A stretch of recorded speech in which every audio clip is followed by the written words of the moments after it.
وہ واجب قربانی ہے جو غریب پر بھی واجب ہے اور امیر پر بھی واجب ہے، ایسی قربانی جو غریب اور امیر دونوں پر واجب ہے۔ اب یہ بھی بات قابل توجہ ہے کہ وہ کون سی قربانی ہے جو غریب پر بھی واجب ہے اور امیر پر بھی واجب ہے، تو وہ کون سی قربانی ہے؟ وہ قربانی ہے کہ ایک غریب بندہ یا امیر یہ منت مانتے ہیں کہ اگر ہمارا یہ کام ہو گیا پھر قربانی کریں گے۔ اب ایک بندہ یہ نیت کرتا ہے کہ اگر یہ میرا کام ہو گیا، منت مانتا ہے کہ اگر میرا یہ کام ہو گیا تو میں قربانی کروں گا، تو اب جس وقت اس کا کام ہو جائے گا تو اب عید کے ان 3 دنوں میں سے کسی بھی ایک دن میں اس کے لیے قربانی کرنا واجب ہے۔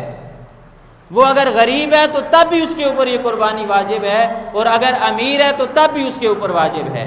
لہٰذا یہ پہلے قسم کی کون سی قربانی جو غریب اور امیر دونوں پر واجب ہے، یہ منت مانی ہوئی قربانی ہے۔